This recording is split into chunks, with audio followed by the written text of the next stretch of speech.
Okay, we're going to start this meeting off with a pledge allegiance and a moment of silence.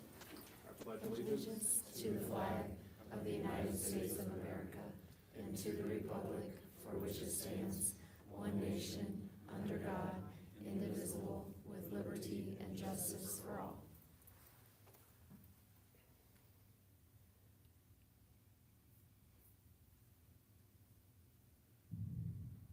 Thank you.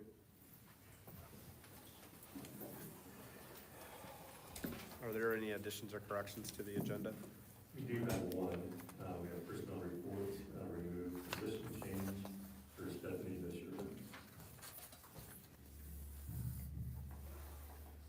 Okay, have a request to, for a change to the agenda, the motion. I'll make a motion. I'll second it. Have a motion and a second, all in favor, right hand, all opposed. Okay, moving on to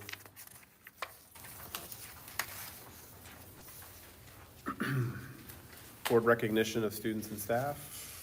Yeah, so I just wanted, if you wouldn't mind, Mr. Meyer, if you wouldn't mind, in your shorts, no, if you wouldn't mind, just to the podium just quick, just to talk about Riley Hospital recognition that we're, I told you about this, that we were recognized as a school corporation, as a Riley.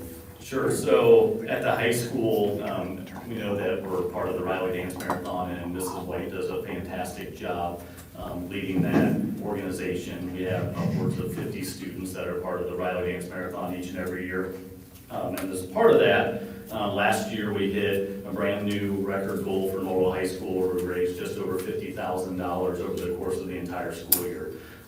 That, along with the other schools participating in different Riley fundraisers, we were able to raise enough money that Riley recognized Norwell Community Schools as one of their Riley school corporations. So I believe we were one of 62 school corporations in the state of Indiana that was able to reach that Riley recognition. So outstanding job by our students. Mrs. White also, Candy Thomas Dunwoody also helped out last year as Mrs. White was out for maternity leave for part of the year. So she's kind of stepped up as a co-sponsor of that program and did an outstanding job kind of carrying that torch through part of the year for us. Thank you, Mr. Meyer. Appreciate that. Thank you. All right, consent agenda items.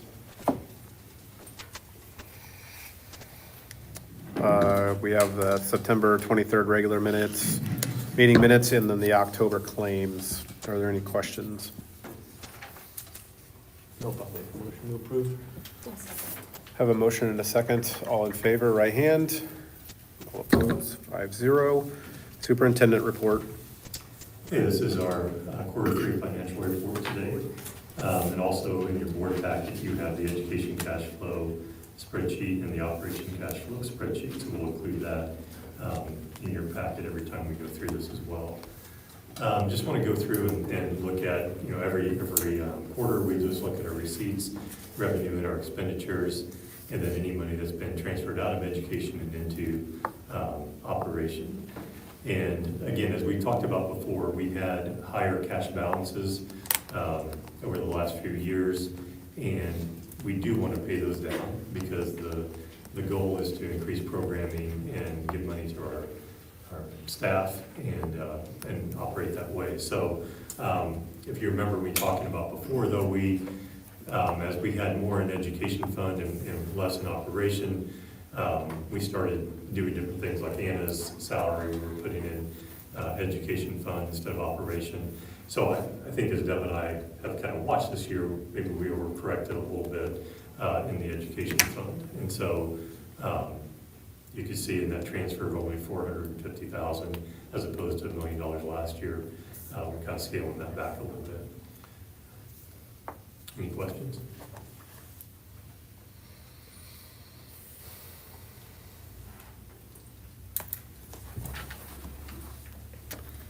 All right. Any questions of board and financials?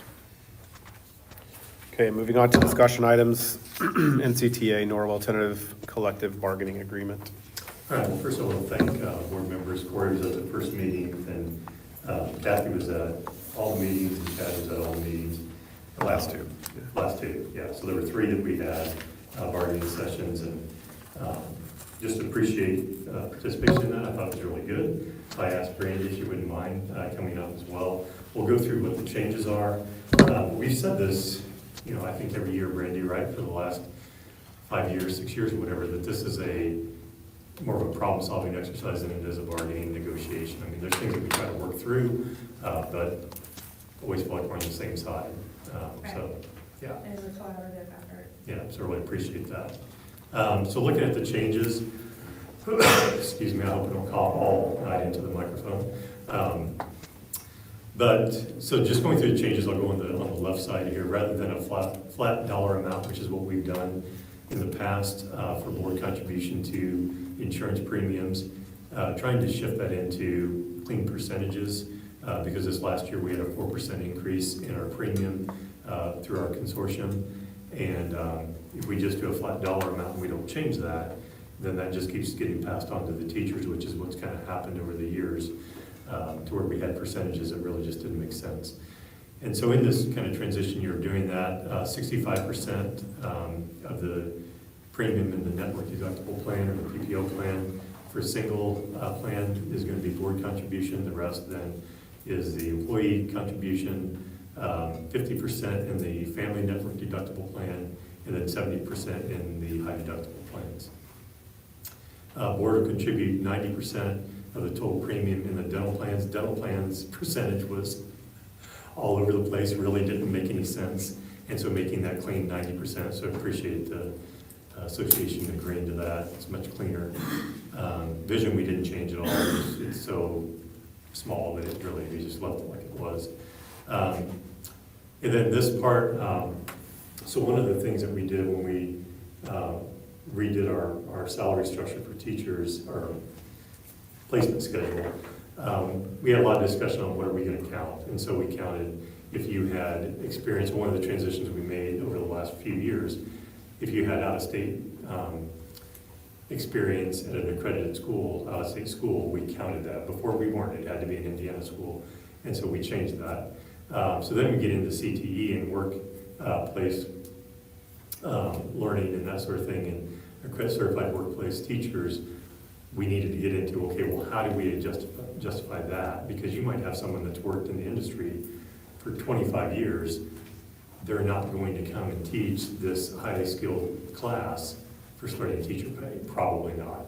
I mean, you might get that rare case, but by and large, you're probably not going to get that. So we needed to have some kind of equivalent, and so the language in here is accredited or industry certified workplace for CTE teachers, and I think that pretty much goes across the board, and that was good language to change. And then $220 will be added to teachers' overall salary if they secure the literacy endorsement, which is through the state literacy endorsement.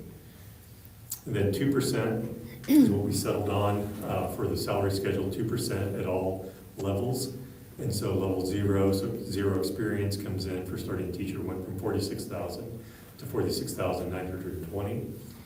And then at level 26, it increases from 74,600 to 76,092, with the top teacher salary based on contracted days at 84,243.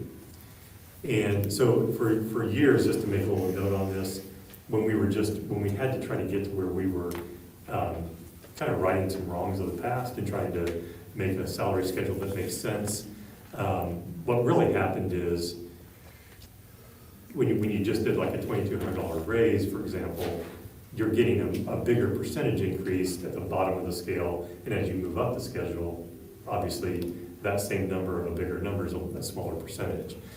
With going with the percentage this year, we kind of flipped that. So your teachers at the top of the scale are actually getting a bigger dollar amount raise because same percentage of a bigger number is a bigger number. So it's kind of nice to change that. 'Cause I know our top of the pay scale teachers have been very patient with that process, knowing what we were trying to do. And so it just felt good this year to do a little bit of that inverse for this year. We started 2 years ago, I think it was, maybe just the last time we started the longevity stipend. 2 years ago. 2 years ago, I guess so. We got 2 years, that's right. So 2 years ago. So if you were at the top of the pay scale and you were with us with Norwell for at least 10 years, you receive a longevity stipend to go on top of that. So this year, because of the percentage changes, which changed the gap in between each step, that's a $1,122 longevity stipend on top of the salary for those teachers. And then we removed driver's education instructors from the ECA, or from just, not from the ECA, but from the CBA, and that's because we do, what's it called? Above The head of the curve. Head of the curve. I kept wanting to say above the curve. Didn't make any sense. So Head of the Curve is now the company we use for driver's education. And a lot of our teachers that used to do that have working for them that we don't have within our CBA now. And then removed from the extracurricular activities, positions, science fair, and future cities, and then added or increased either increased the amount that they're getting paid, or just added the ECA position for auditorium director, and that's at the high school, chess club and creative writing club, that's at the elementary, and then fall theater director and spring theater director at the middle school, and then a volunteer gymnastics coach at the high school. So those are all the changes. Anything I missed or anything you want to add? No, yeah, that was all of them. All right, so I don't know if there's any discussion from the board or those Sorry, just changes. I'm thinking of. No, I don't think so. I think- I wanna give you Pretending time, that, yeah. because I feel like we were trying to make sure that if we didn't have that position, we're not paying for it, and we were able to compensate that with the chess club and the creative writing, so it kind of counterbalanced that kind of thing. So. Any questions from the board? Yeah, I have one. What's the auditorium director? Like, what is that position? Yeah, so, I mean, I don't know if I can have Mr. Meyer come back up to the podium. I'm kind of exhausted in the last time. But in general, so like we had National Honor Society induction on Sunday. And so, of course, I saw Cam up there at the top. We only had to deal Trying with to fix it the as best I could. soundboard. But that's so in the past where we've had that district I've been at before, they do all the scheduling of the auditorium. They're there to run the sound and to just make sure everything's done right. And so they get a little stipend to do that. Anything like that. We took perspective of the fact that you just spent quite a bit of money to replace all that equipment in there, that one consecutive person to be in charge of all that would be the best fit. And I looked through several districts across the state to find out the mounting and who all had it. So that's where we came up with that money and why.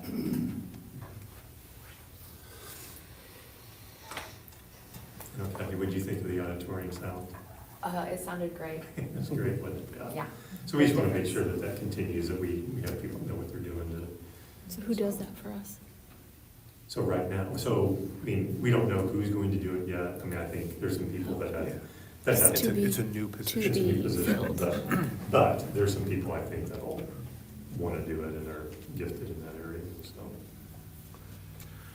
Any other questions? And I think it's important to also note that, should there be other ECA type things, it doesn't mean that they can't come through the middle of the contract to the board for some type of consideration, such as some of our athletic additions that we've done in the past. We put them in the ECA ahead of time just in case, so like girls wrestling, boys volleyball, but as new sports are still continuing to develop, such as girls flag football, and some of those, if that's a program that we want to add at a later time, it can certainly get approved by the board, and then it can be added to the next contract versus, it being in the specific one. But we also have to, I think it is a discussion point as we start to get too many programs that we don't want to start pulling away from and jeopardizing other programs too. And so it's probably good that those are bigger discussion points with the full board and the public versus maybe some more of these being put in here.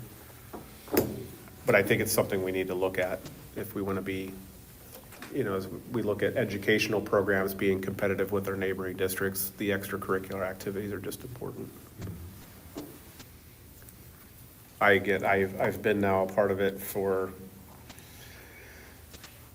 5 years.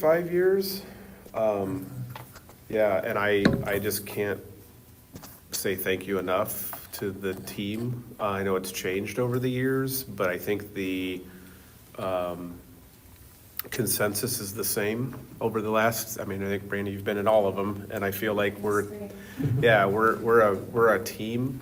It's not what you hear about in the past where it was, okay, we'll step out of the room and you talk and then let us know when we can come back in the room. It's a team effort. It's a collaborative effort, and I think we're all on the same page trying to get to the same solution. And I just appreciate your team, your group. And I hopefully they think the same of us and the team here as well. I do. We don't have that same drive. We want longevity, consistency. We don't want it right now and then just put us in debt. We're all for the same reason. Discussion. Yep. Are there any members of the public that wish to speak in regards to the proposed collective bargaining agreement, as this is a public hearing? All right, this will come up for an approval at our next meeting on October 28th if the vote from the collective essentially approves the contract. And that's a special Session, yes. Thank you. All right, moving on to the 2025-2026 district goals and expectations and action plan. So just to kind of start out in regards to the context of this being a little bit different than maybe what you've seen in the past, and that's because one of the things that we as a board felt that was a little bit missing was some clear expectations, and not only of the district as a whole, but of the superintendent, and what our expectations are from him to lead the rest of the district. And so we wanted to make sure that we put those out there, not only for him and the rest of the team on what we'd like to see and what our hope is of success of our district, but also so that they're measurable. Is we like to say SMART goals, they're attainable and all of those things. And so, but also making sure that the public understands what it is that we are seeking in our superintendent and we are seeking in our district, so that it's a little bit clearer for not just the public, but also for the administration as a whole. And so we've developed through some conversations amongst the board, through following our evaluation, that we wanted to move to a better structure of what those expectations look like for the next evaluation. And so I'll let Mike kind of talk through kind of the overarching, some of the key themes and goals that we've kind of set, so that the public is understanding of that. And if anybody has any questions, you're free to ask those once we're done. Yep, and so the link underneath if you have the agenda in front of you or you have it online, the link below is the actual spreadsheet that you guys have put together. And the reason, just like with the terminology, whether it says superintendent goals or district goals, they're one and the same. Yep. My job is to accomplish or help the district accomplish district goals in the direction that we need to have, just as a building principal may have building goals, right? And student achievement goals within the building, where their job is to help facilitate and make those things happen, right? And so that's why, just with some of the terminology, but this is not new for me. I'm fully on board with district goals and being my responsibility to help make those happen. Yeah, because I think a lot of people don't understand, maybe from the public's perspective, is our only employee that we oversee is our superintendent. His job is to oversee the rest of the employees of the district. And so it's our job to hold the superintendent accountable. And so that's why they're going to look like their superintendent goals, really their district goals, because our only direct employee, I guess you could say, is the superintendent. Mm-hmm. Yeah, so looking at student achievement goals, which I really appreciate in the board putting that in terms of the spreadsheet, that was number one, because everything cascades out of that. Everything that we do, whether it's facilities or transportation system to get to the school, it's all for the purpose of making sure that every single student achieves as high as they possibly can. That's why we exist. There is no other reason. So So the objective to continue to strengthen instructional frameworks, that's the only thing I did change a little bit with, on this, is the word continue, because I don't want to discount the work that's been done over the last 5 years, which has been significant. And you're seeing that in a lot of the achievement results and the structures that are in place, not only just for tier 1 instruction, but also intervention blocks and groups and processes. Look no further, it's not the only place, but look no further than the iRead process this last year. It was pretty amazing. I think you guys learned a lot. You have far fewer second graders that didn't pass coming into this year than you've ever had. Anyway, so just want to look at the numbers there. So the board had 95% of all third graders pass iRead. That's a state goal from us. Really thought we were going to be there this year. We just came up a little bit short. I also put in just because I thought it was appropriate, because numbers out of context are just numbers. What do they look like compared to others around us? And obviously you can't list every school there, so I just thought Wells County schools, where are we at with everybody? And so 95% for third graders passing iRead, at least 56% grades 3 through 8 will pass iLearn.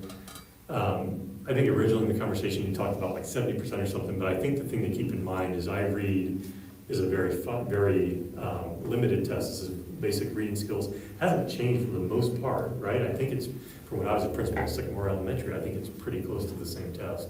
iLearn has changed a ton over that same period of time. And so, so it's a little bit, you look around the state, obviously you can see there with Bluffton and Southern Wells, 70% was a goal. Out of context, I think that's not a realistic goal, right? But looking at where we're at as a district at 48.7%, which is still higher than a lot, jumping to 56%, that's an aggressive goal, but I think with the structures people have in place, I think that's a doable goal. At least 62% of our 3 through 8 will pass math. Math, again, is more of a hard and fast, kind of finite thing that you're teaching, and so that is generally going to have a higher percentage of pass rate. Again, 52%, 52.5 this year is in context, not a bad percentage of our students. But I'd like seeing that at 62%. I'd like to see our group get above that. And I think we put this in where I can, but 40% of all high school students will meet the SAT benchmark, but that's in both, right? Correct. Right. So you have your English reading, writing test, and you have your math test. And so what Cam is talking about there, what we're talking about is kids passing both of those. And so again, you can see where high school students fall in that realm. Last one there, I put question marks, 99%, the board had 99%. I put cohort group because you're looking at this group of students coming through, that 99% of them would complete the Indiana graduation pathways, which is really the Indiana diploma, or the Indiana graduation rate. So that's 98.9%, but if you were to look at a broader graduation rate, like the federal one, which means every single student earned a diploma, well, that was 100% this year. And so sometimes we ask other districts, you're not sure what number they're talking about. So when they say we had a graduation rate of 100%, well, they talking federal or state? And quite honestly, to get to 100% of graduation rate, if you have students with very, very low cognitive issues, right, it's not realistic that they're going to pass that, right? But it is realistic that we can get them past the bar to earn a diploma, which is two different conversations. So it's a little bit leery. Sometimes you see 100% graduation rate, because I'm not sure that's truly attainable. But yeah, we're right there at the 99% right now. So any questions, I guess, in this or? Yeah, I think it's an important thing to say. Obviously, we want 100%, right? But we are realistic in understanding that 100% of what, and 100% is probably not possible in any district, given the some of the the programs and the things. But I think as we look at all of the measurables that we've asked for, and that is, we wanted to set aggressive goals as a district, as a board. We understand that some of them are, we understand that all of them are, you get a different group of students every year, and we hope you can hit them. At the end of the day, it's what are you doing to make sure that you can. and the programs that are being, put in place. Because if we don't set goals, then we won't test, and we won't, when I say test, not, a piece of paper test, but we won't challenge them to be better. And I think that's really what we're seeking, is for our students and staff to be challenged to be as the best students and the best educators that they can be. I don't know if the board has anything else to add. One thing I want to give kudos to our principals, because we added student achievement goals this last school year, 24-25 school year, to the evaluation process. Or was it 2 years ago we did that? Last year, okay. And that can be a pretty scary thing, right? But at the end of the day, again, this is why we're here. So if we're not having that part of our evaluation, just like for mine, like why would it not be part of it? But the important part is that what you just said, Chad, is that you emphasize the process of putting together, scaffolding and supports for kids along the way, and that it's about the process. And if our goal was, in this case, our goal was 95%, we came in at 93.3%, that doesn't mean that we failed. No, Right. because I think we recognize it wasn't for a lack of effort. I mean, I Right. think our teachers did an absolutely amazing job, and we recognize that. Right. That doesn't mean you failed. I mean, No. you might feel like you did inside, but I think when you look at what we were at last year and where we hit this year with some effort, and that's what I think, look at across all of them. I think if we put some effort and start to be a little bit more aggressive and challenge a little bit, I think we can hit all the goals. Yeah. I mean, I hope one day we get to 100% graduation rate, because we've challenged students that we generally would look at and say, yeah, they're probably not going to ever reach that 100% goal. Well, I think the only thing I just wanted to wrap is they talked about process all the time with the staff, and I was in meetings where I heard them talking about that with staff, and then I think Anna might even been in meetings with them and like individual teachers and so on, and just having that's just really important, because it has to be about the process. And yeah, we're gonna get to those goals, but the more you do the process right, the more chances you're gonna get there. So I'm glad, but hopefully that's a goal to spend the most time on, because it's the most important. But the rest of these supported. So I thought this was interesting, I appreciated this goal from the board. And I just added some language in there just so we know what we're talking about.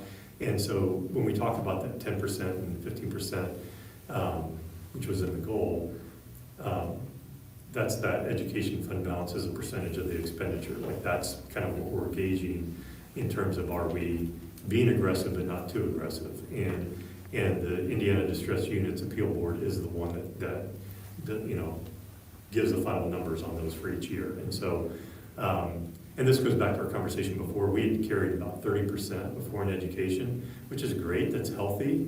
But you're also not doing those things that you want to try to do, which is add programming, attract new teachers, and do those things. So to be up there in the 30s and 40, 50% and not give teacher raises or not add programming seems counterproductive to what we're called to do. So the board goal was to make sure we're equal to or above 10% always, and then operation fund equal to or above 15%.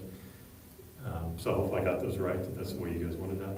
And then secure alternative grant funding revenue source. This is gonna, and I appreciate this goal too, or this objective, I guess, because we don't do a great job with this. Like, we do need to do a better job of seeing what else is out there. It is, I think, a full-time job, so I think how do we do that well without, I think we can. I don't think we have to add a full-time position to do it. But we just got to think about how we're going to do that, because I think it is important. Provide monthly education fund and operation fund cash flow reports with revenue source updates. Anything else you want to talk about? Yeah, and I think the only other thing that we had on there was reporting activity associated with our active bonds, so that the public is aware of. I think that's in the, Yeah. I think that's in the next one here. We want to make sure not only the board is getting continuous updates in regards to our expenditures and revenues available within bonds, but also to make sure that the public is fully aware of what it is we're spending, why we're spending it, and if we have money left over, what is its intended purpose in the future as we move into the next conversation. Yeah, so that's right. I think it was on, at least I thought I saw it in the spreadsheet on this one, but to me, and again, I appreciate this objective, maintain safe, modern, inclusive learning environments. And then, because you talked about inspectors, and then I thought, if you don't like the wording, I didn't change the spreadsheet, but I thought in the presentation here, by third-party inspectors, because I think, that's something that's pretty important, just like when we went through that issue at the middle school with the humidity and all that kind of stuff. Adam brought third-party people in to inspect, and so no, this is not just us saying, yep, everything's good, right? And so I think the same thing with this, as we go through and do a comprehensive facility analysis, there are groups that do that. And looking at mechanical instructional issues and then coming in, and giving updates on that. Obviously, you're not gonna do that every month, but on a quarterly basis. But that's, again, where I'm gonna lean on our, we have a facilities director for a reason, and Adam does a nice job, and so we'll work in concert, but I'll lean on him in terms of what's the best way to put that report together and analyze it and make decisions from it. But yeah, I think, Chad, this was where I saw it on the spreadsheet, was a quarterly facilities report on projects that we're doing and the progress towards those. Human capital management, and this was, I'll just be honest with you, this is a little bit tough one to be, if you think I took a little bit too much liberty in the objective there, feel free to tell me. But because again, like I've talked about before, we never hire staff members to figure out how they're not gonna work here anymore. It doesn't make any sense. Like, nobody wants to do that. The reality is that not every staff member stays. Sometimes they don't stay because of mistakes we made. That's absolutely true, and we try not to replicate those. Sometimes it just wasn't a good fit, or sometimes it's their fault, right? That's just the reality. We're no different than any other company that employs people. And so that's the only thing I would say, is to kind of put it in context. Because if there's another company that employs 300 and something to 400 people, right, what's their retention rate today, as opposed to maybe what it was 20 years ago or 10 years ago? And that's the only thing, to put it in context, that we're a pretty big company from that perspective. Schools are doing some pretty challenging work. That can be pretty frustrating work sometimes when you don't get the results you want. And so that's one thing I would say, is keep that in context. But that being said, I agree, I'd like to have that staff retention rate as high as it can be, as we can really make it to be. And so the objectives that you listed in there, I highlighted a couple there. Analyze employee group survey results, and you had talked before about having Nick Hirsch, board attorney, facilitate those. I think that's a great idea. And so apply appropriate responses then, and I think you had something in like 30-day then kind of response from the board, and talk about how we want to handle that. And then this was the next part we talked about, again, change the wording a little bit, but develop and provide targeted professional development for each employee group's identified needs. And I would say, in the past, and I think it's pretty typical with a lot of school districts, when you talk about professional development, our mind goes right away to instructional practices, maybe some counseling stuff or maybe some safety stuff. And we have onboarding for all of our departments, but I don't know how much of an intentional effort have we had with every employee group that, we want to constantly make sure we're going back and looking at professional development for every employee group. So that's the way I took that objective. I don't know if that's your intention when you were writing it. That makes a lot of sense to me.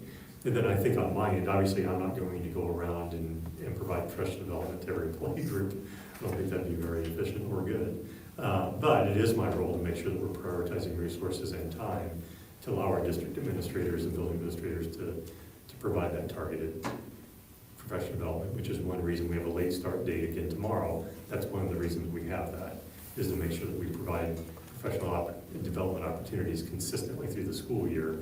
So you go back 3 years ago, we didn't have any of those. Now we have 6 a year. So those are, and they're not like you have one and then at the end of the year you have another one. They're pretty much monthly. So yeah, I appreciate those goals.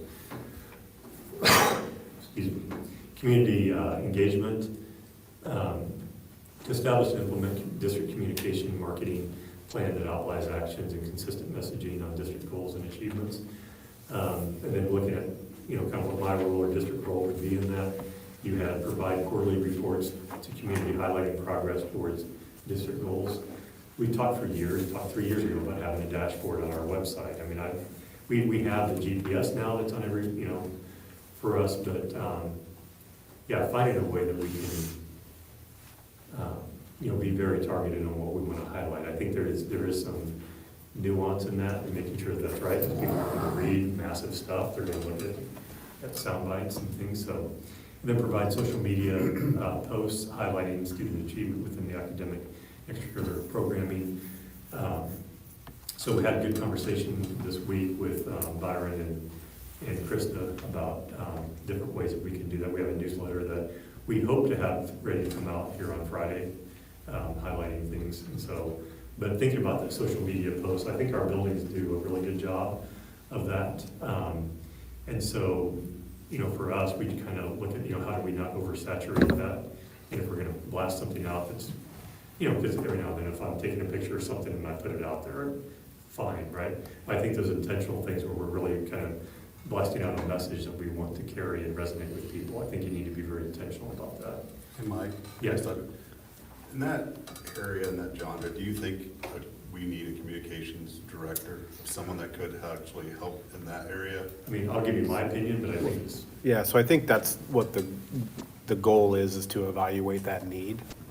Whether that's a need for that person to be individually focused on that work, or is that need a partial working on that and also putting it into a classroom opportunity that educates students and having that full-time position kind of doing both. And I think that's what the goal is to come back to the board and make that determination, or to make that recommendation, whether that it's, hey, a part-time person is all we need, a full-time person is what we need, or a full-time, it's gonna be half this, half this. I think that's really what we're looking for, is like come back, evaluate the need, because I think from a communications perspective, it's twofold, is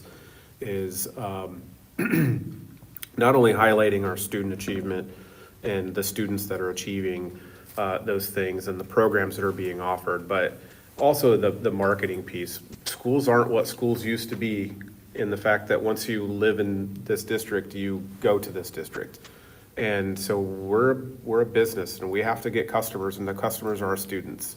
And to do that, we have to market ourselves. We have to have good communication that highlights our programs and all of those things. And so I think, what does that look like?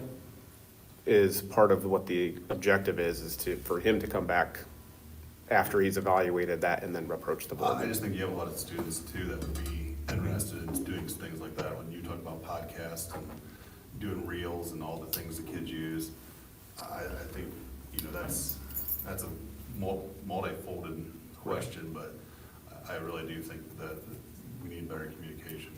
Yeah, and I think what we're asking for is to come back with a proposal that makes sense, and does it make sense for there to be a program at the high school that turns into a CTE? If there is, I think there's a CTE on. yeah, and so, I mean, we've been Content talking about that, creators. I think, since the All the first, kids might in have been your interview question. But we've been talking about it for a long time. So, and I agree with you, I think that the smartest way to do this is to engage your kids in doing it.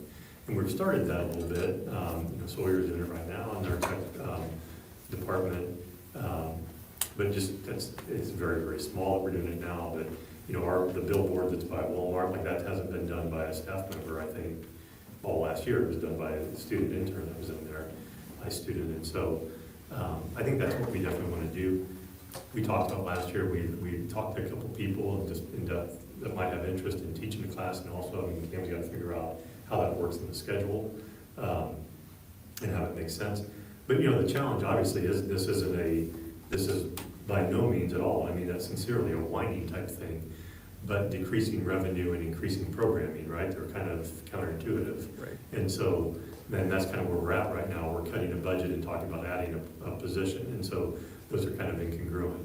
But the short answer to the question, do we need it? Yeah, desperately, right? Because we have a lot of messaging out there that is just wrong. It's wrong, it's not what's happening here, and we shoot ourselves in our foot, I think, sometimes, because we're just talking about all the bad things and all the good things that really never get talked about, which is really unfortunate. There's a lot of schools doing it already. I mean. With a LaPorte- communication director, yeah. Yeah, and LaPorte's one of them. They've really changed their district with it. Yeah. So they saw a lot more students come in, putting out a message in the narrative that they wanted that was the correct message. Yeah. Instead of people making up their own narrative, so. No, I appreciate it, no, I agree. I Yeah, think you there's- saw that at. Yeah, and there's a lot of kids that I think would be interested in too, because if you took a poll and asked kids what they want to do, maybe they all won't be YouTubers, but, I don't think everybody can be Mr. Beast, but you still have a lot of students that, whether they go into marketing or any kind of business, they're gonna have to learn how to sell. Mhm. And doing things online, you see a lot of guys even locally have studios and do things marketing online. So I see a big need for it, but Yeah. we can move on. No, I appreciate it. Then last we talked to the board, attorneys, I think you had in their survey, and maybe you didn't mean it this way, but the community at least twice per school year. So the way I took that is getting input from the community in terms of direction, the district is going, that sort of thing. It gets really challenging with the community because here we can control how many times you vote, right? Or how many times Right. you fill out a survey, and how do you control that? And there's probably a way to do it that I'm not savvy to do, but you could have one person filling out 1,000 responses, right? A little skewed, so. Yeah, I think there's ways to limit responses based on IP, Yeah, but, I mean, we could look at some of those in what, again, what makes sense. Is it part of a bigger conversation as we look into the next goal and the strategic plan conversation, and some of those surveys may take place within those meetings or those types of things, and using some of that versus, sending out a blanket survey that, like you said, yeah. What's tough is just getting people to show up, right, to things, and we had an idea long ago, talked about, just play on words, but open mic, right? Mhm. And again, I hesitate a little bit of that stuff, but it could be me and you, or it could be whatever. But just the idea of answering, or not even answering questions, I guess. it's a conversation. It's a conversation. I even think in terms of like, kind of that, Charlie Kirk model, how he kind of had, where he just engaged people in conversation, whether they agreed or not, but just had them continue to talk, right? And I think that would be something that would be really powerful as well, that kind of model. Policy and governance to ensure board policies are updated and compliant with Indiana. I don't know, Tracy and Corey, did you get that email this week about the policy management, comprehensive policy management? Yeah. I know your name's on there, but yes, we have those meetings are every, I don't know how it works with your work schedules, but Julie Slavin hosts those all the time, and so, I'd be willing to, after that meeting, if you guys wanted to just hop on the Teams thing real quick, or the phone day or whatever, you can also watch the recording and just go over things that she talked about and talk about policy changes. And then provide opportunities for stakeholders. Again, I think we're going kind of back to that same thing. Oh, sorry. How to communicate changes or things in direction of the district, kind of have it in both places. So I just put those dates. You talked about quarterly board policy reviews and compliance updates. So I just put the 11th, and then January, and March, and then July. Seemed like that was spaced out pretty well, if that works for you guys. Yeah, and I think the only other thing that we had was to come back to evaluate the process of a 5-year strategic plan and to come back with a proposal. Again, it goes back to the same thing you said earlier, like those things cost money, we recognize that, but at the end of the day, they're important. They're important to the long-term stability of the district. They're important to the community understanding what the goals, long-term goals of the district are intended to be, because that comes through community input.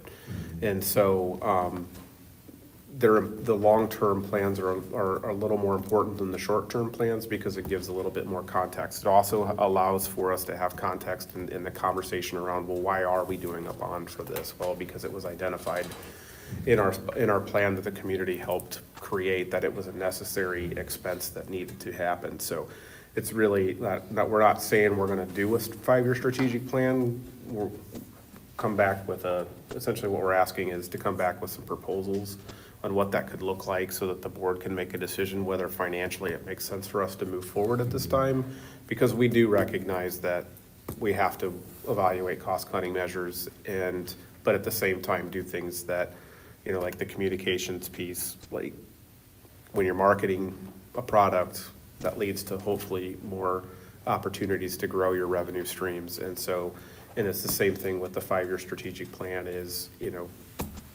just having those things in place so that we know what the goals are. Everybody knows what the goals are. It makes it an easier process when we're setting district goals and expectations to live off of that document, as well as the evaluation process and living off of what that document's identified. And again, cause what it takes is that whole community involvement to make it, to have that collaborative plan in place. And so that would be something we just want to make sure, we want to have community discussion. Is it the right time? Is it a community-supported expense? That we move forward with it, and looking at, again, the long-term, not only planning on goals and objectives, but also including what are our spending goals?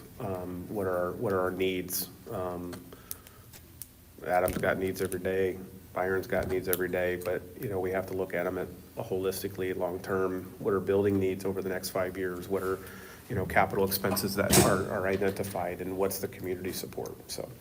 That's kind of an overarching, Just one thing that I appreciated on the active intruder email that took place for middle school is I think you put in there, it was a state mandate, and I think that can roll into some of the policy, like when you report to the public, if there's a state policy or state mandate that we have to follow, because I had a couple of conversations with middle schoolers that didn't understand why they had to do it, and then a couple of parents that think it's ridiculous, and we all think that that's ridiculous, but we're a government entity, so we have to follow those policies and procedures and mandates. So I appreciated that, because it was, obviously I had the conversation of why it's important to do those drills regardless, but it's easy to say, like, this is state mandated, we gotta do it.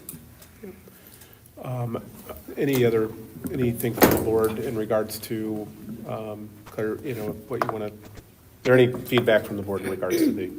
This is public, right? The Yep. more advanced version. Yes. Just want to make sure that people are aware that these are highlights, but there's a more inclusive version Right. for reading and viewing.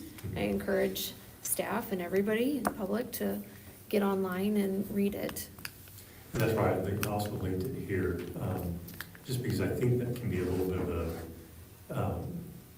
at least it is for me when I think about like a 5-year strategic plan or whatever, is you're really kind of breaking down this stuff. Because really, what this is, kind of is a strategic plan, right? There's goal areas, objectives, measurable outcomes, and action plans. And where I think we could kind of make kind of an off turn here is having 2 separate sets of things, right? So we have the one thing that was maybe started off as being superintendent goals or whatever, or the district goals, and we have something separate that's a strategic plan. I mean, they should all be the same thing, really. But I understand you could break down maybe some of these actions, maybe more specifically, but the whole thing looks to me like a strategic plan in and of itself. Yeah, I think the only difference is this is this is a 1-year plan, and we kind of want to look at things Yeah. over the next 5 years. Even curriculum planning, right? What are some of the programs? I've had some conversations with some people in regards to the recent announcement of Bombardier. Well, hey, can Norwell put a program in that can help feed that pipeline through aviation maintenance? And okay, well, that's a bigger conversation that we need. That's not a tomorrow fix. Those are expensive programs. Ivy Tech is going to be a part of that partnership with that company. How do we partner with them? So do we even do that, right? So those are bigger conversations that are long-term, and where this is kind of a short-term. And so, yeah, I don't disagree that this is a kind of a little bit of a strategic plan, but like, what are some of the longer-term goals of curriculum, buildings, financial goals, educational goals, and those types of things that, again, having the community more involved in that process, I think is going to be important. So, are there any members of the public that wish to speak in regards to goals and objectives? Any feedback?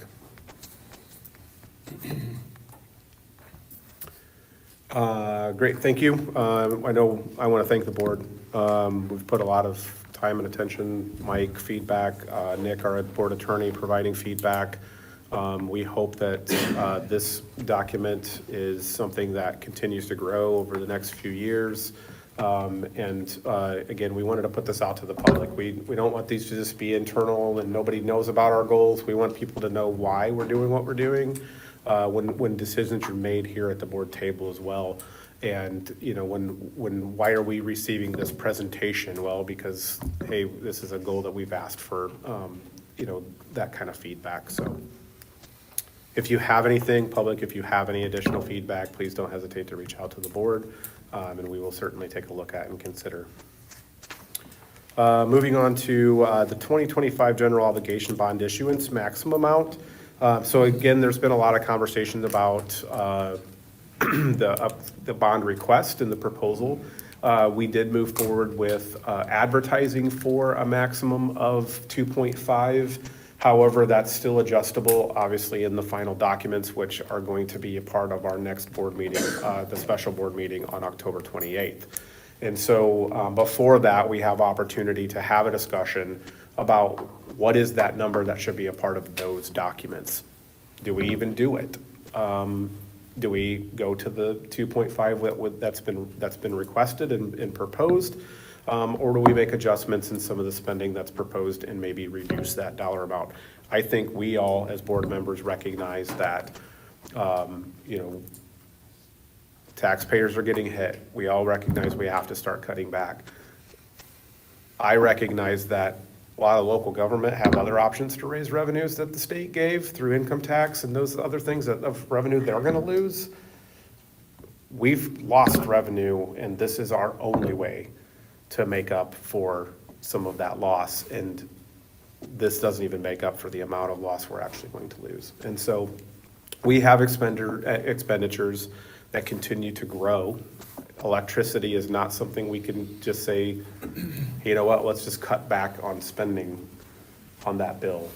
Insurance, we'd like to say, like, let's just cut back on spending on that bill, right? We've kind of had a little bit of evaluation on how do we reduce some of those things.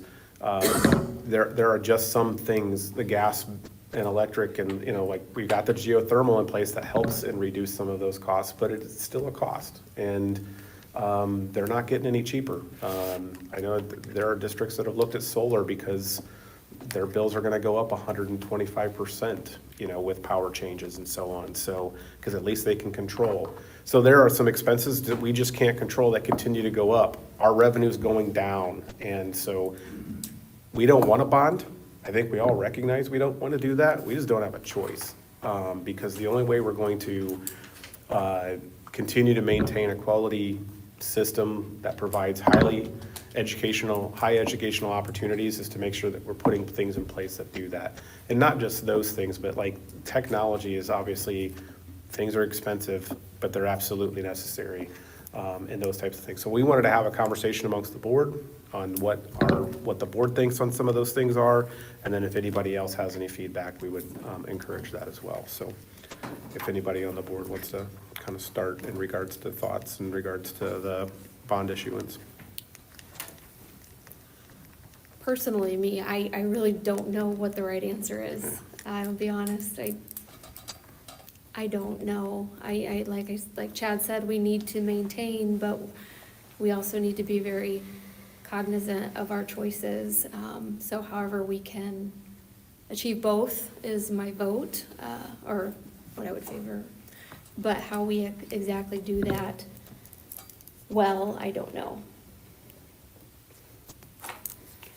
I know, obviously, there's a list of things. I don't know if anybody has any specific questions they want to ask somebody in regards to some of those expenses. On the board there, yeah. I mean, I still think the flooring thing, I mean, do we really need to spend $1 million on flooring? I mean, that's the one I really question the most.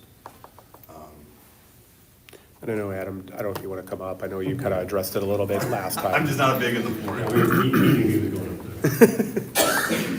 He's not here because he loves to come to our meetings. Oh, I know. I would not rather be doing anything else. So yeah, the flooring is, as you can see in here, is one of the bigger issues. Is it gonna fall apart in 10 years? probably not, but it's also not gonna get any better if we don't do something with it. I think we can do smaller chunks of it, to see where the budget goes from there. I think it'd be a big undertaking to do all of it all at once.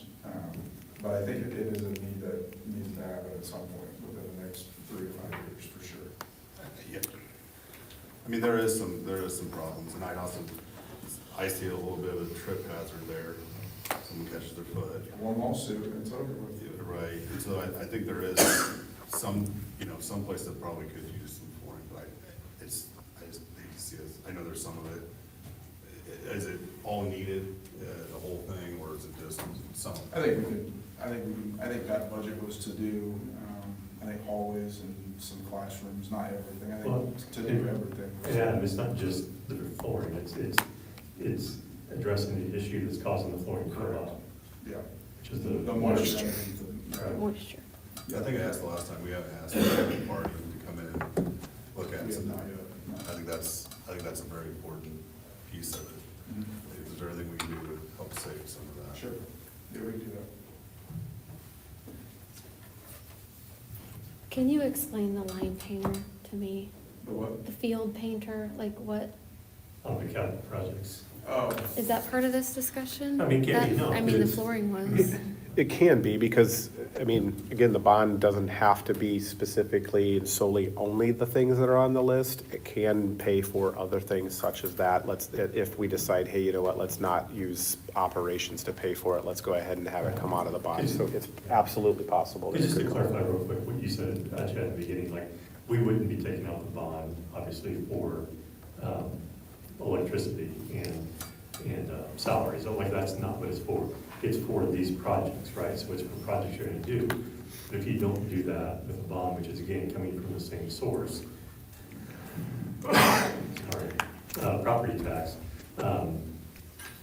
you know, you're doing it, you're either doing it through a bond issuance, debt service, or you're doing it through operations, or you're not doing it. Because electricity is going to happen, salaries are going to happen, you know, insurance, like you talked about, other contracted services, things like, those things are going to happen. Like, those are the fixed annual things that happen every year. It's about what do you have above and beyond that in operations that you can then do projects for. And so it's just a matter of the timing. And again, I think that is a good point in terms of, okay, if we didn't do any kind of a bond and we were doing this in operations, how long would it take to get this list done? I mean, And also recognizing lifetime, in the but- last 2 bond issuances that we've done, we've not followed that list because other things have come up.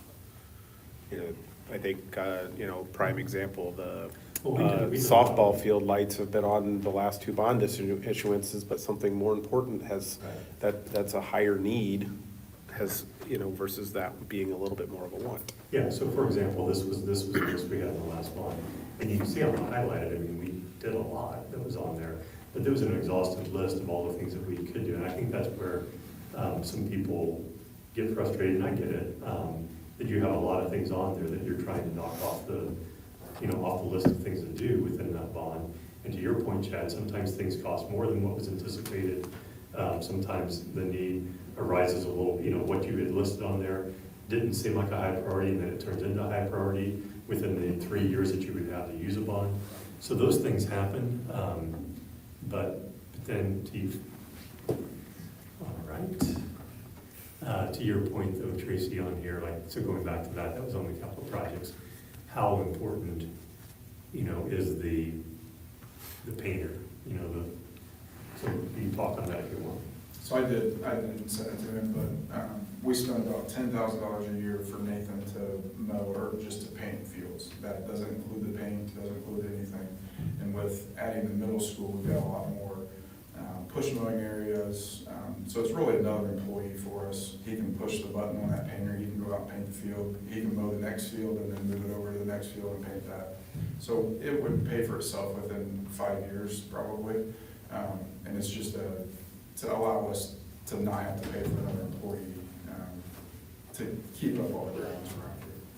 I've actually asked somebody else about those, and they told me they save a lot of time and Okay. money. Mhm. And I know some schools have actually I know a school that shares theirs. Oh, really? Yeah, so I mean, just throwing it out to you, Mhm. would that even be a possibility to, go I in? don't know, do you have any friends? Yeah, I didn't need one. Hearts, anything? Anybody wants to pitch in? Like, I can see that working, but Nathan does a good job on keeping care of everything. His maintenance on everything is tremendous. And that would be my fear, is that we split it with somebody else, not district-wide, but. You'll wear it out too soon. They don't take care of it, and there's a program that you put in there, so I don't know if that costs more to add, our program compared to their program, stuff like that. Just like look at the option. Kind of like personal paint sprayers, right? Correct, yes. Yeah, you just give it to somebody and then they.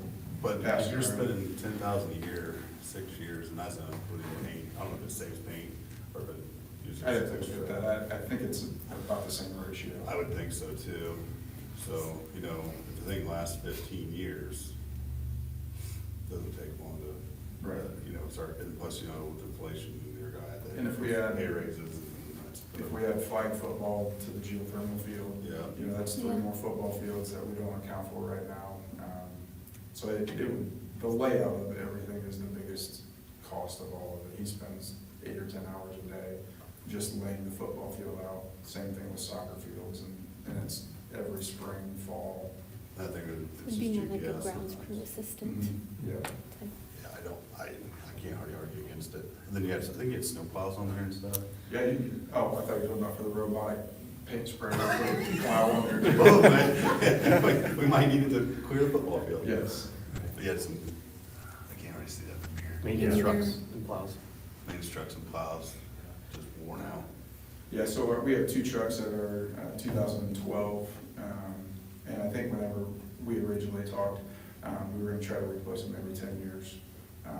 And so we have 2 2012s, 2016 and a 19, I think. The plows they work, but whenever they don't work, it doesn't work out good for school. So then we're trying to get everything done before kids start coming in, and we're pushing it right now as it is. And if we're down the truck, then that's when it doesn't get done when it's supposed to. They have salters and everything. on those. Correct, yeah. All the trucks have salt spread on the back of them. Okay. Yeah, you could, I think last year we had some ice, you did a good job keeping it. No one fell. So good work there. The blades just, they're shot. We have whenever, one of the 2012 is a V plow, and it doesn't work very good for it works for sidewalks and stuff, but when you're doing big soccer parking lots and stuff like that, it just doesn't work real well for what we No, do. you need like a big scoop. Yeah. You guys have a skid loader? Yeah, You have a box for it? we do not. The first year we bought that skid loader, it's a track one, Yeah. and we just used the bucket on it. And I think you lose every cavity that you have in your mouth as you're driving down the road. So we stopped using that. Oh, yeah. Yeah. See, I bought one of those. I don't think it push very well. Yeah, You need a tire machine. Yeah, the tires are way Yeah. down. So, Any other, no, I think I don't show the screen. Can you talk about the playgrounds just a little bit? Like the Yeah. importance of playgrounds and like what those really do cost? and- Yeah, and so, this was a big picture estimate that I think that Adam helped do a year ago, maybe even. Yeah. And so, this would be all in, like for inclusive playgrounds that are kids in wheelchairs, disabled kids could participate in recess to the fullest, right? If they can. Can't do that now. We make it work, but it's not great. You wouldn't have to do the all in here. We could do components of it. We could do, this is taking basically all 3 spaces, if I'm remembering right. Is that right? At all 3 spaces and making all of them accessible. You wouldn't have to do that. You could take a section. I don't love that, right? That feels a little bit segregated, but technically you could do that to make sure that there's access to at least 1 space. So this is going, you can add to it, but this is going all in. This is also doing poured in, which did you do pricing on if you did rubber tiles? And I think we just did all 4 of them. yeah, so I think rubber tiles, which is at an elementary school I've been at before, we had those. I would think that'd be a lesser cost, I don't know. Probably. So I think there's different things in here. This is just looking at it. If we did it completely as the estimate that Adam got, this is what it would be to do one. That doesn't have like the AstroTurf or anything like that? No, it's poured in rubber. Yeah, it's kind of like Wicker Park, where it's a rubber base, all concrete underneath, and then the rubber base on top of it. With the tiles, I think, in long term, it might be, I've never dealt with those, but I think maintenance wise, over time, it would be. Yeah, I mean, this, yeah, long-term, this would be best. I will tell you that school I was at was built, I think it was built in 1995, and I was there from 07 to 13 was when I was there, and I mean, it looked brand new. So, but that was just, so who knows? But yes, this would be the reason you would go with this is the longest term wear and tear that you would have there. How long does it take a project like that?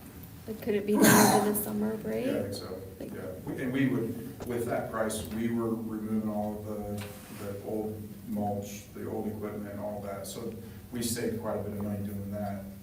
But we would have it all tore out, ready to go for them. But they think they can get it done in the summertime. There's a lot of regulations on playgrounds that a lot of people, I just want to make sure that's known. There's quite a few regulations for a playground. Yeah, part of the cost. Yeah, and I just know people don't know that, and so when they see a playground with that kind of price tag, for a school or any public, it's got to be up to standards. There is some requirements you have to have. Yeah, and depending on, what we had to work with, it's not that we're going for the Cadillac and we were, out of control, but, for all these things, if we have less to work with, but we still need to get something done, and then you scale it back. I'd really look at what's the most expensive price tag on this that it could possibly be for us, and if we gotta scale back, we scale back. I mean, we're gonna be responsible. That's the thing, I guess I would just, when people look at this, look at the Ossian project, look at even the middle school, even though this is a huge number, we stretch dollars pretty well. I think Ossian's probably the best example of stretching dollars. It looks like a brand new building. And that was for 1.8 million, I think, all in on that. So I think the track record is good in taking dollars and not wasting them.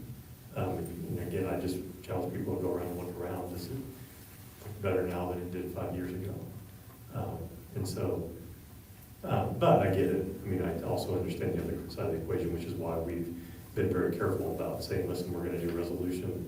We're not going to raise the tax rate. We're not going to do those things. Still trying to get everything as nice as it can be for kids. And you could the bus parking lot with lights. You want to talk about, so you had it, so we originally had to have that pretty, just looking at the parking lot, but Yeah. you really. So it actually went back with the middle school project. They had, I want to say $150,000 put in the project to put in a temporary laydown area. So they cut the grass out, put the stone in, would use it for 5 years, take the stone out, put grass back in. And so we decided, well, if we're going to eventually have a bus parking lot, why not just use that money and put it towards that parking lot? So behind our maintenance building, we got a large parking lot that part of the middle school project paid for to prep for what we could do with it. So basically that price would be asphalt on everywhere. It would have plug-ins for all the diesel buses, lights around it, and a fence around it. Because currently, right now, all the buses sit at Family Ford People's houses. or people's houses, yes. Yeah, and we have some at school locations. So it'd be like what you see at the old Elmhurst High School Yeah. area? Yep. Is this, you guys talked with the new transportation director about this and come with their? We have early on, we haven't had, her plate's been pretty full here lately. Right. Yeah, I think, any transportation director that I've talked to is in favor of having this, because you've got buses that you can, the biggest thing is preventative maintenance and staying ahead of stuff. And when you have them there, and when they're sitting idle, you can go, you can do your checks on them right then. You don't have to bring them in on a separate time and take a sub bus out. So there's just a lot of advantages to having buses located in a specific spot. Anybody else? So I think my thought is, from a transportation maintenance building perspective, love to have it, not sure that maybe now is the right time for it. Given that not only do we have to have a transportation garage that's gonna cost $600 roughly, now we gotta hire somebody to actually do the maintenance, and so, Actually, just on that one, don't forget what you're gonna say. That's where Family Court has talked to us about having a mobile location where they would come out to a site. So they were kind of excited, again, whether we do it, I agree with you, I mean, you gotta prioritize stuff.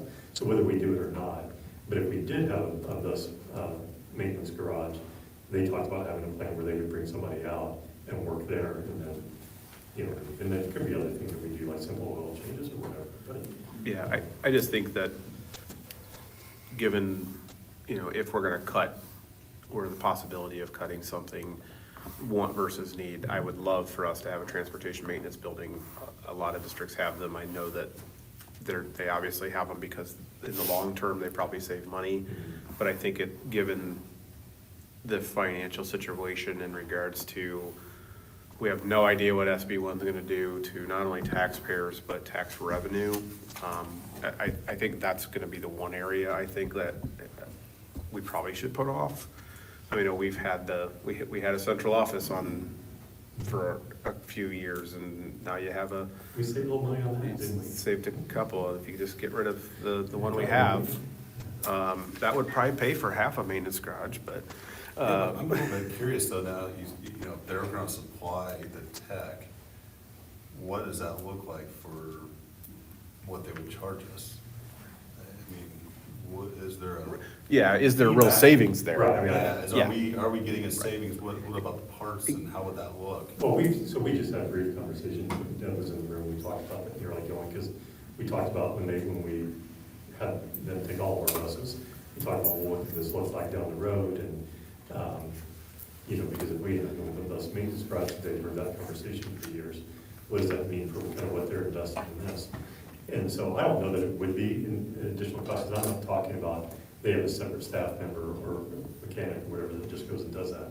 They were just saying that if things were located there, you wouldn't necessarily have to bring it in to Family Court. We could put it on their schedule, because if we have an issue, they come out anyway. So like we had an issue with the bus that's at a high school, and Jack, the mechanic, came out and ran out there and fixed it and went back. So they do some of that now anyway.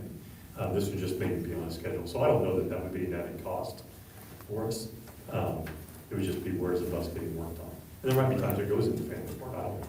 Well, they used to work in that Quonset back there. I mean, if you put in a building like that, you probably had to you probably heat it through the floor. I mean, that would be another expense, right? They'd probably heat it through the floor as you would. Do what through the floor? They put the heat through the floor. I haven't really thought about that much. Yeah, I don't know that they do. I mean, that's especially with our heating system set up, geothermal, I think they want to run that through the floor. But no, if there's a savings there, I'd be a little more interested in it though. Yeah, I think I go back to, I think that's the one thing I'd actually like to remove off of there, just because I think I'd like to see a little bit more conversation around it in some, Definitives. yeah, like what's the Prices. long term, what's the maintenance cost gonna look like, where's the, let's do a bit more of an ROI on it. So, I don't, Well, are we voting on, this is the discussion point, are we voting on something tonight? the only thing, not voting, essentially setting a recommendation. So we have to vote on the bond at our next meeting, which means we need to have a number on that paper. Okay. And so if we can come up with a number at this meeting, that gets put on that paper. So really not voting, but yet. So from my perspective, at the last board meeting, you had the 2024 bond on there of what we had left over, which it changed from the meeting previous, but just call it 900,000 for round numbers. The meeting previous had 2023 and had about 300,000 left over. So in my head, so that's gone. Yeah, I think that's going to be, that's. Well, if that's gone, then I would. I think that's pretty much gone, yeah. So this is part of the frustration from the public is if it's gone, just 2 meetings ago, I think it had it on there that it was available. So, let's just say that one's gone. From my perspective, at least the 900,000 from the 2024 budget is still available. It wasn't that much, but I can go back and look. Just real quick, again, I'm not trying to interrupt you, but just to be clear, what we were saying in that is this, that was part of this showing, this is what we spent on that 2023 bond, this is what we spent on the 2024 bond. There's still some remaining in that. Yeah, we can use it for other stuff, right? We can still do that. But there, you can also see there was things on the list that we had before that we hadn't done. Right. Yet on those bonds. So it was really an accounting showing these were all the things that we did accomplish with that bond. And I'm not opposed at all. I totally get Corey the request to say, can we do that more often? Right, not a summative thing, to do it more often, so. Right, but the 900,000 from last bond is not. I think what the number we had was actually the 751, and I think when we came back the next time, we had used some out of there, and I think it was 5 something, if I'm remembering that correctly. So I think originally it said 751, if I go back and look at that. Well, so knowing that in theory there should be some available, and then I know Mindy, at least, maybe you know Teresa, Mindy had mentioned she got a grant, or maybe you got it for, okay, so nothing big. Nothing to sneeze at either, Right, just to be clear, thank you. Yeah, thank you, No, I was thinking it was higher. But, you know, in the great scheme of things. Yeah, it all helps, yeah. Yeah, right. I try to think, because we don't know what SB 1 is going to do in the future, and I've already heard that they're going, whatever, it's This is gonna why be it's so adjusted. hard. Yeah, it's very difficult. So from my perspective, the goal of a GEO bond is, like you said, is not to keep the lights on and such. It's to do some, in my opinion, high impact projects that we know we can't do with our normal budget. And so then I go back and I say, okay, well, what touches the most students for the least amount of money, sort of thing. And to me, the inclusive playground is a non-negotiable. If we don't do that, then I'm not in favor of anything, because not only whether it was inclusive or not, I don't know the last time that thing was touched. It's been a long time. And then it's used by the public. I know, sometimes the gates are closed, if I remember correctly, but it's used by the public almost as a park. So to me, that's a high impact item that we have to do. And then I would also include the Lancaster, at least changing that out, because, it's been forever. The other thing that I don't see on here, but I think needs to be brought up is, and both you guys can probably attest to it, is the middle school and high school weight rooms needs attention. And we have health classes that use that aside from extracurricular classes. So I don't imagine that being a super high dollar amount that would impact quite a few families. When I say super high, it's not $1 million.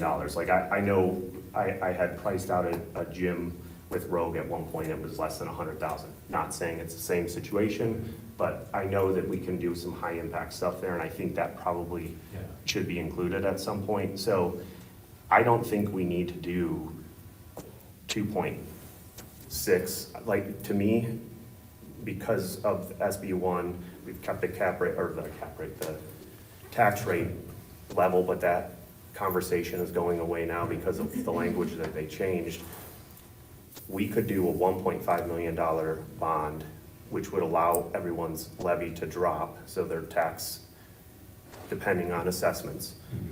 And we could cover a lot of these items but the high touch items, I think we absolutely have to do and make a commitment that it's getting done ASAP. Otherwise, we continue to lose public support. Right, which in my again, opinion. just to go back, like on the one where we did do bonds, and we did have the top priorities, we did all of those things, right? So again, the track record is good on doing what we said we're gonna do. Track record is also good on the things that we said, okay, these are low priority, and we didn't do them. So we've been pretty transparent and clear on what we've done to this point. And I would agree with you that, and that's what we keep talking about, having an inclusive playground that all kids can participate in recess is pretty high priority. As a taxpayer, because we got to hear at the last board meeting, I think, from a lot of the public that wanted to speak on this, I try to tell myself, like, I hate paying taxes, everybody hates paying taxes, but if we're going to pay taxes, we want it to be spent properly. And I would challenge anybody to come in and see some of the projects that have been done and say, I wouldn't, that's careless. Like, I think we did some pretty exceptional things.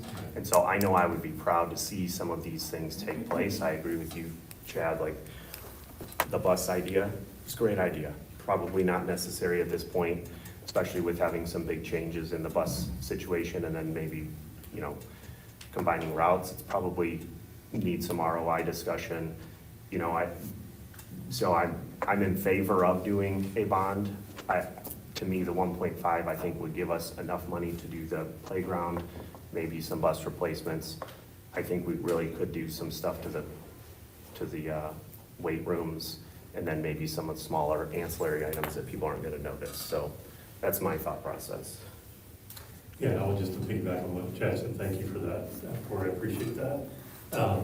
So the only, and this isn't, so it wouldn't be something that's not an action item, but it could also be something that after the meeting, you know, you have conversations individually with people, and then tell me, hey, this is a consensus on, because the only thing we need to do is a notice of determination is the not to exceed amount. So even on here, that's why I would have put an example in the board packet, it's a not to exceed amount. If you were to write it as it is right now, not to exceed 2.655, that doesn't mean that's what we would actually issue a bond for. And so that can just, that doesn't even need like a board vote, that can simply be an email between Luke and me, or Luke and you, or whatever, saying, this is what we want you to sell the bond, you know, this is how much we want to sell the bonds, you know, for. And that's it. So this is just a not to exceed amount. It doesn't mean you have to do that. Yeah, essentially, we have the opportunity between 0 and 2.66, or 2.655. But if we could get like a solid number of what's left on our old bond, like, so we have some? Or And we what's don't? I not, saw, like- yeah, what's the confused. solid number that's You not, remember that, I mean, I didn't come with that. Yeah. Or you can give it to I'm gonna us. have to, I feel like 2023 is exhausted. it's close to it. It's close if it's not, which again, that's the point of it, right, is to do that. And then. and if it's not exhausted, I assume it's allocated towards something that maybe hasn't had a bill come in yet. Because there's still, I mean. Yeah. And so, and then the 2024, I believe we're at about $500,000 in there right now. So yeah, so we could, and that's part of it, right, is knowing, you know, why we didn't spend it all the way out, because we have 3 years to do it, is if there's things that we weren't able, like in this bond, if we end up not doing that, I mean, well, let me finish my sentence. If we're not doing that, we can then try to do some of those in a bond that we've already done. And again, and this is kind of the struggle. There's a reason why, like, you've never heard referendum come out of my mouth. There's a reason why you hear me say that I was completely on board with let's put a cap on the tax rate. Like, that's my nature as well. Like, I'm in favor of low taxes as well. I'm also in favor of helping the school district be the best it can possibly be. And that isn't just by, you know, saying it is, and it has a lot of great things, but it's also making sure that the facilities that kids use and the program that we have available and the learning environments we have are truly the best they can be. And that doesn't happen just by the Norwell construction company, although we've used them to the fullest extent. I mean, it takes money to do that. And again, I appreciate you saying that, Corey, because, you know, when I've talked to people or I drive around and I think about, you know, 2020, just when I came on board and the conversations that we had, and I look at where we're at now to where we were, I mean, I hope people are excited about that, because it's, and again, it wasn't one person doing that, right? It was a lot of people collaboratively making that happen, and it's pretty incredible. And when I hear people, like, we had a conversation, sorry for me to go off on a tangent, we had a conversation, I think, Corey, maybe 3 or 4 years ago, where you had said you were at some, I don't know if it was swimming or baseball, where it was, but somebody made a comment like, well, Norwell doesn't fix anything, right? Remember that? They're not saying that anymore. In fact, we have people coming from Homestead saying to baseball, saying, this is amazing, this is really nice. Or people coming into swim meet saying, this is really nice. That's what we want people saying when they come on Norwell's campus. We don't want people saying Norwell doesn't fix anything, right? So, but that comes with cost, so. So, any other from the board before I ask in the public? Okay. Are there any members of the public that want to come and provide some feedback or input in regards to suggestions of the bond?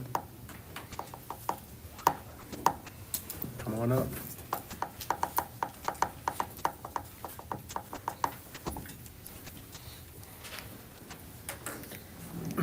And Hi, I'm Deb Adams, and I'm also a taxpayer, so that's kind of why I'm up here now. And Corey, you took a lot of, you took a lot of what I was gonna say right off my paper here, so. Hey, I Deb. just want to emphasize Hey, that. Deb, just because I don't want there to think there's any favoritism, I'm gonna set a 5-minute timer. Since this is the public portion. For 3, but- Yes. I should because it's a long meeting already. I'll give you 5 minutes. Okay, and I'm not gonna talk 5 minutes, I don't even like being up here, but, and you're right, Corey, that we don't know what 2028 is gonna bring us. As a matter of fact, a neighboring school is looking at, because of 2028 circuit breakers, they're going to discontinue transportation. It'll be 2 years, but that's how urgent it is, and that's how crucial it is that we need to protect the education and the operation fund. And because of those constraints, it's more important than ever to protect those funds. And our goal is really to reduce the reliance on transfers from education to operations. Boy, that's what we would really like to do.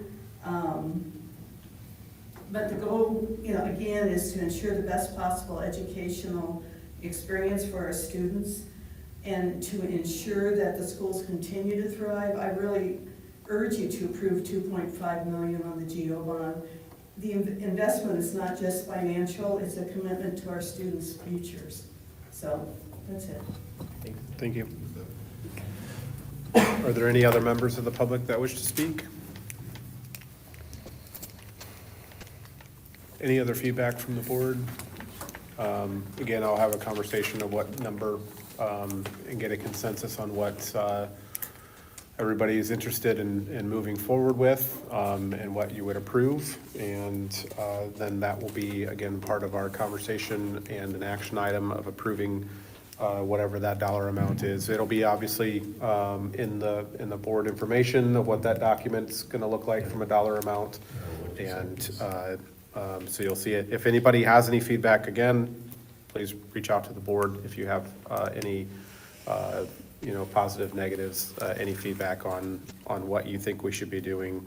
Always encourage it. So we're going to move on to action items, personnel report. All right, so you guys get tired of hearing my voice, I'm gonna start having Anna do this. Listen to her voice. Okay, so for the action items for the personnel report, we have resignations. Erin Bernier, school psychologist. Norwell Community Schools, Christine Bernier, school psychologist. Crystal Payton, building tech, NHS. Jaden Gephardt, food service, LES. Deb Brickley, substitute teacher, Norwell Community Schools. James Wilson, JV girls basketball coach, NHS. Joe Wetzel, freshman girls basketball coach, NHS. And Alex Howard, 8th grade girls basketball coach, NMS.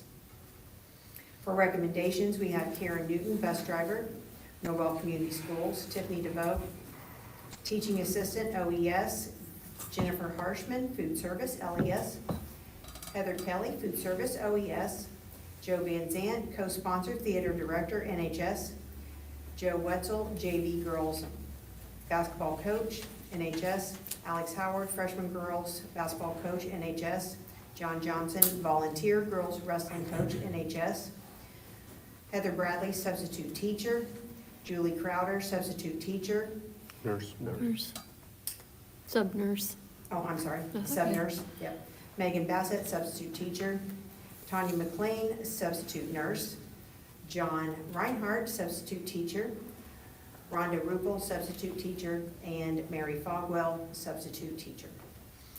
Position change, we have one now. Ashley Patterson will go from part-time to full-time bus aide. Norwell Community Schools. Any questions? Hearing none, I take a motion. I'll make a motion. I'll second it. Have a motion and a second. All in favor, right hand. Moving on to donations, we'll do them all. Yeah. Yeah. No, let's don't do these one at a time. Yeah.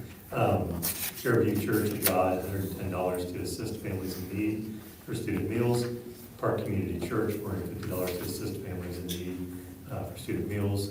Hillcrest Youth Store, $100 for middle school student activities, border wars. Family Forward, $100 for middle school student activities, border wars. Energy Control, $1,000 to middle school for border wars. Hills Meat Market, $500 for middle school robotics club.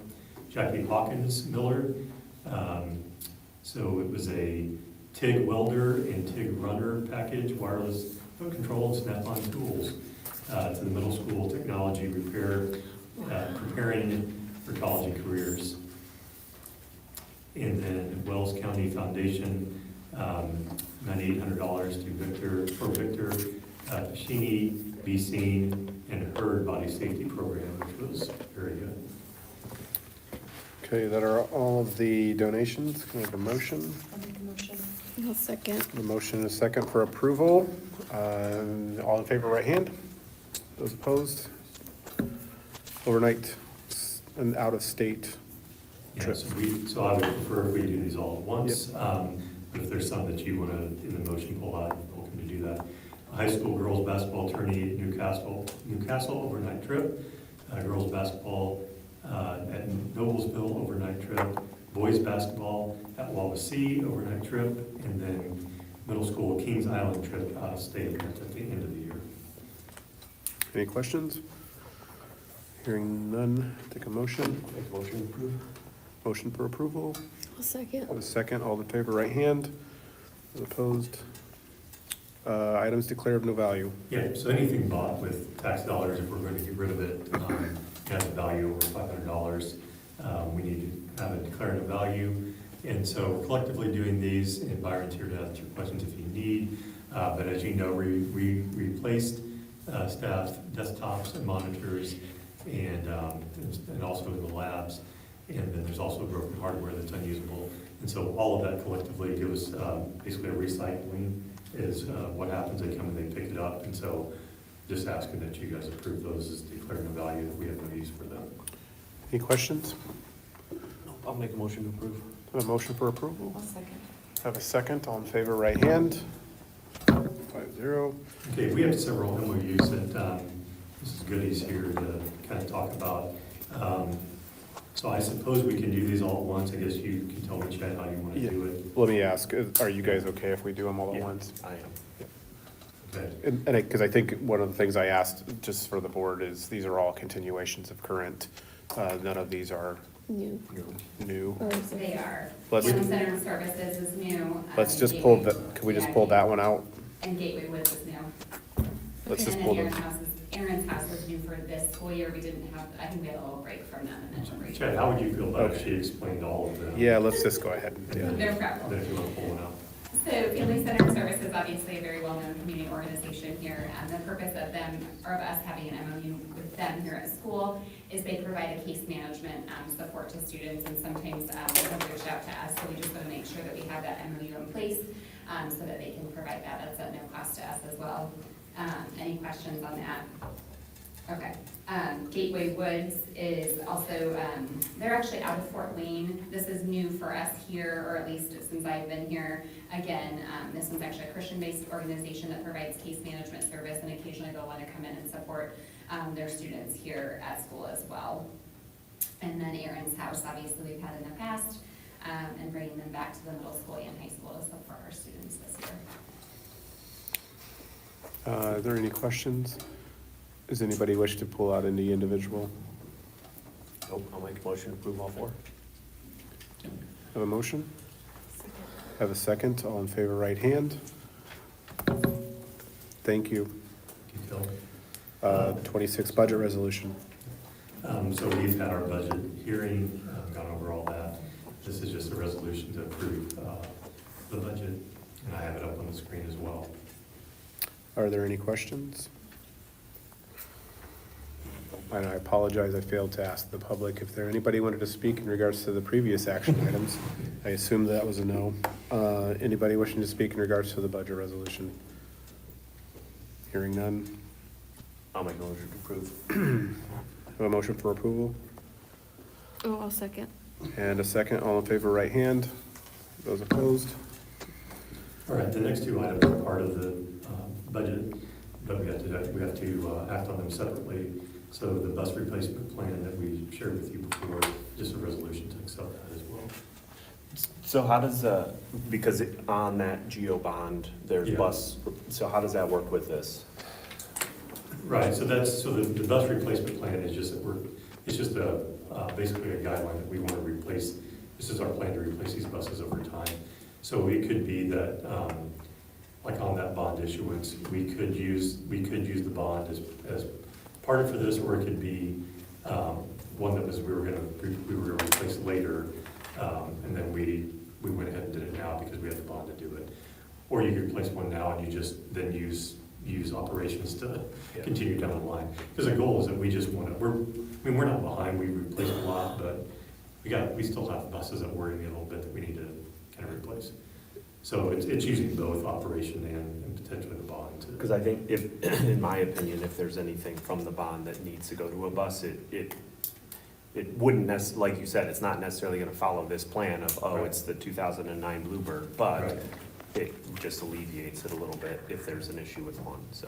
Or in the other part, sorry, I probably not my answer well the first time, but it could speed up this timeline that we have. Yeah. So we're committed to doing these, but we may be able to add one this year through the bond.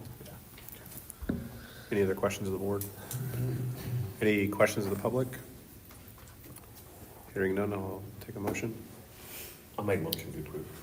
You gotta be fast. Have a motion for approval? Did you say second? All right, all in favor, right hand. Those opposed? Capital projects plan. Yeah, it's the same thing, it's just those items that we actually looked at earlier already. And I think it's important to note that doesn't mean that they're going to happen. It just means they have to be on the plan if they do. Right. So we may not get a striping system. Correct. It just has to be there if we are going to. Right. And it's anything that's over $10,000 has to be on that plan. Which I think is important for the public to know too. Like, just because it's there doesn't mean it's going to get purchased. And Adam, and making sure Adam understands that. Yeah, he does well because the question He is just not hit very checkout on his Well, just Amazon so- card. Just so everybody, You guys have approved it. yeah, just so I people just- know, that painter has been on there before and did go up It's $5 probably on there grand. for free. Well, So, true. so that's why it's good Yes. to point that out, because it. Yes, just because it's there doesn't mean it's going to happen. All right, are there any questions of the public? All right, hearing none. Make a motion to approve. Have a motion for approval? I'll second. Have a motion and a second, all in favor, right hand. Okay, we're going to move on to limited public comment. Are there any members of the public that wish to address the board? All right, hearing none, one final action item. Corey has asked to step off of the policy committee, and so I would like to have a recommendation for his replacement. I'll recommend Kathy Peterson take his place. Have a recommendation, I guess, of motion. I'll second it. Okay, I have a motion and a second. All in favor, right hand. Yeah. Us against conflict of interest. She must know, I'm like. So I'll have Jenny, so that she can do this later. Email. And so I know this is a long board meeting. Want to thank the public, want to thank our administrators for being here through this and answering questions. And if there are nothing else at the board, we are adjourned.